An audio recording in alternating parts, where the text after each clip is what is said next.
Hi everyone, welcome back to the Casual Watch Review channel. So in this week's episode, I'm going to be doing part 2 of my Invicta video. So if you haven't seen the first video, I'd highly recommend that you check it out. I'll leave a link in the description down below, or you can click at the top of this video here to watch it. So the background to the video was that I'd made an earlier video on the Seiko SKX 009 and the reasons that I sold it.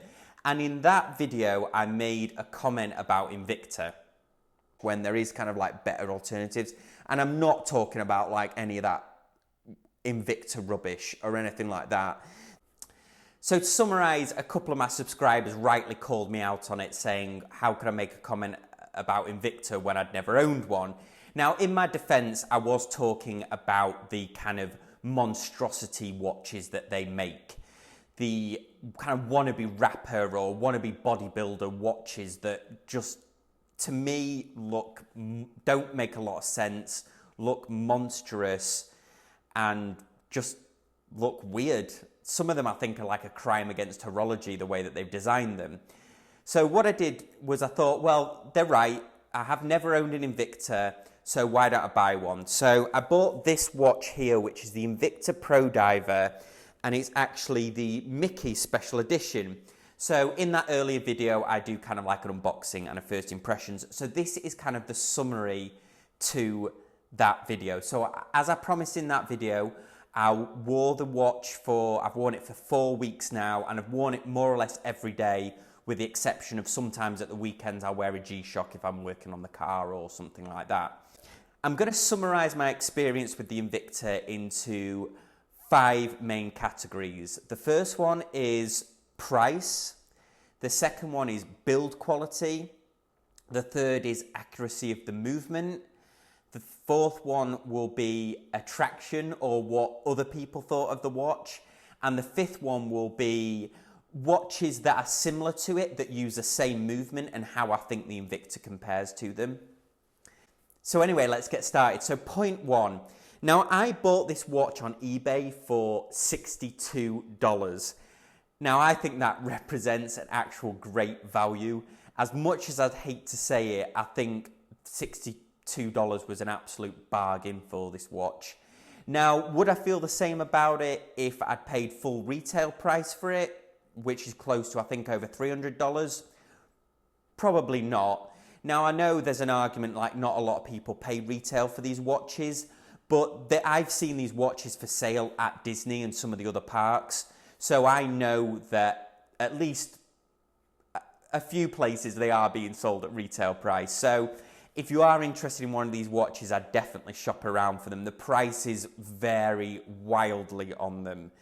And I don't know whether that adds a lot of credibility to the brand or not. The fact that, you know, because you can get them cheaper, they will depreciate a lot faster. But for the price that I paid for this watch, and this is what we're talking about today, I can't really fault it.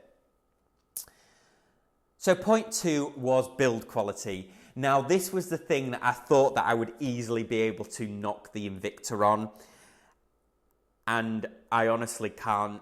I think the build quality of this watch is fantastic. As much as I hate to say it, the finishing on the case, the fact that the Invicta logo is actually engraved instead of stamped on the side there, the back case with the exhibition there and the actual laser engraving around the outside is a really nice touch. The action of the screw down crown the whole watch feels a lot better value and a lot better build quality than its price would suggest. The bezel, after its initial stiffness, has a really smooth kind of action to it. It's just a really solid feeling watch. Even the metal band with it that came with it is actually great value for a metal brand, and better than watches I've paid a lot more money for, dare I say it. What I was been most impressed with is the actual dial of the watch. Now, it's got it's got this nice sort of cross between a matte and a shiny black dial. There's implied markers on there. Even the Mickey mouse on there with his little silver surround, I really, really like the look of. The hands look good quality. We've got the Invicta logo on the back of the second hand there. Even the magnification on the Cyclops and the way that that's been positioned, I can't really fault it. One of the things that impressed me the most about the dial, now this might seem weird, but the second hand loom pip, as it sweeps round, actually almost matches up perfectly in the center of the hour markers. Now, I'm a big fan of dials on watches. In fact, this is what usually sways my opinion about whether to buy a watch or not, is the way that the dial looks. And I have to say, that is actually a really satisfying action on there. So overall, I can't, in truthfulness, fault it on the build quality as much as I thought that I would be able to. So point 3 is the accuracy of the movement. So what I did was I used an app on my phone to log each day. I haven't adjusted the watch in the entire time that I've worn it, but I used an app to kind of measure its accuracy. Now, just to throw this out there, I am not a professional jeweler. This is why the channel is called the Casual Watch Reviewer instead of the Professional Watch Reviewer. I'm not an expert on regulating watches, on building watches, on movements or anything like that. I'm just a hobbyist that collects and loves watches. So using this app when I should be using a time grapher, there obviously will be some variance there. But what we'll do is we'll switch to my laptop now, and I'll actually show you a spreadsheet that I've been keeping and talking about the accuracy, which I've actually been impressed with. So this is the application that I used. It's called Watch Tracker by Tom Kerrigan. So what happens is you basically add your watch in, and then you create a timing run. It shows you the atomic clock there, and then you hit basically tap here when your watch hits that time, and then over the course of the period it tells you the offset plus or minus to show you the accuracy of the watch. Then what it does, which is quite handy, is it actually allows you to export the data to a spreadsheet. So here's my spreadsheet. So mine was over 26 days that I did it, and this graph kind of probably illustrates it better. So day 1 it had gained 1.6 seconds. And then it started gradually gaining time over its first 10 days. So that the first 10 days averaged out at a 12-second gain, which is very good. And then it kind of started losing time, gaining time, and then it started correcting itself here, which I thought was pretty cool. So this 0 here is actually the actual time as it should be. Now, or atomic time, I should say.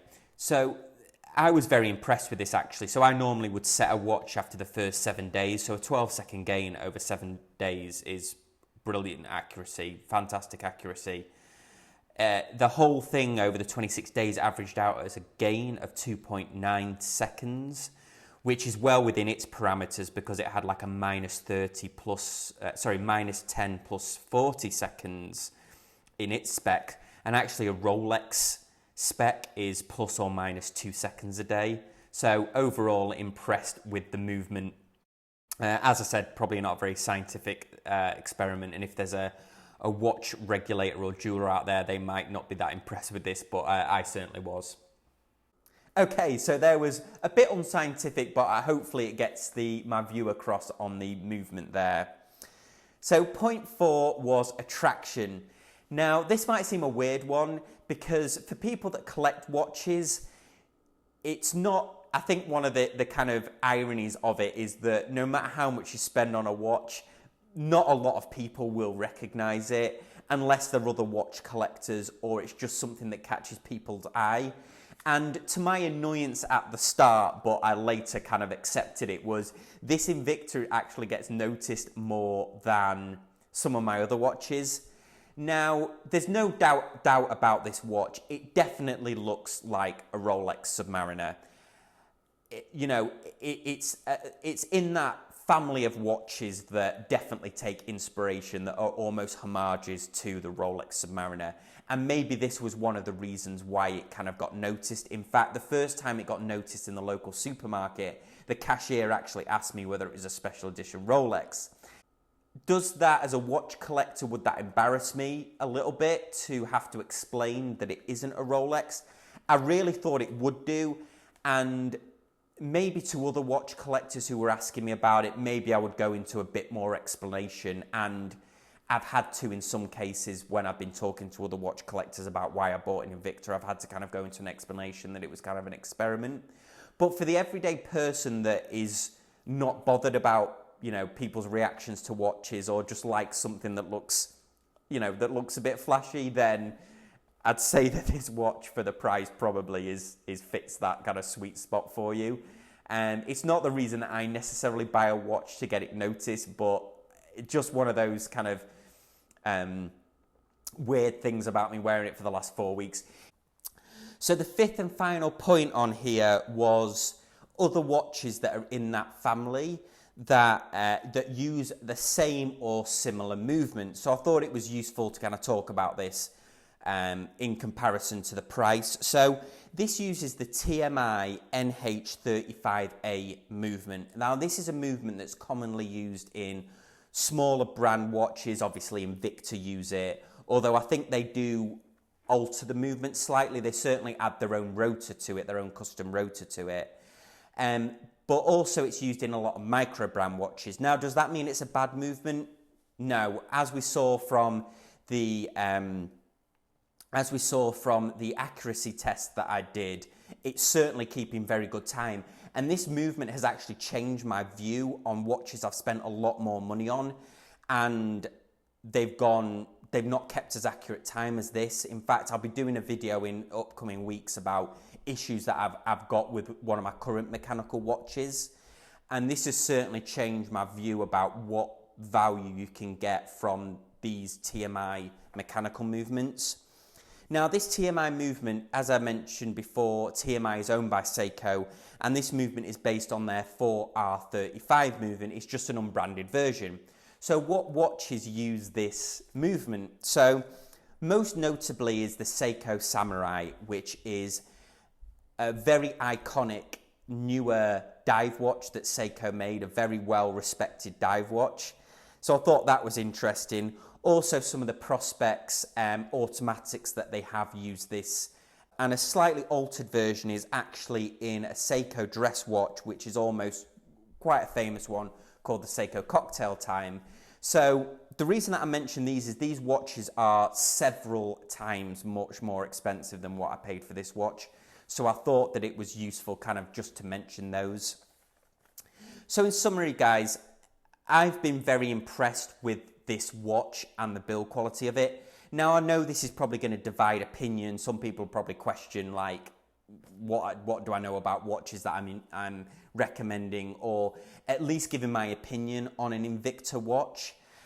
But I can only tell the truth and give my opinion on these videos and let you know my view on these. So if you do have a different view, or you want to leave me a comment, as always, I try and get back to them as quick as possible if you leave them in the comment section down below. You can contact me on the Facebook group. You can contact me on the casualwatchreview@gmail.com, and there's also an Instagram account as well. So let me know what you think, guys. And as always, I really appreciate you watching, and I will see you all next time on the Casual Watch Review channel. Thanks, guys. Bye.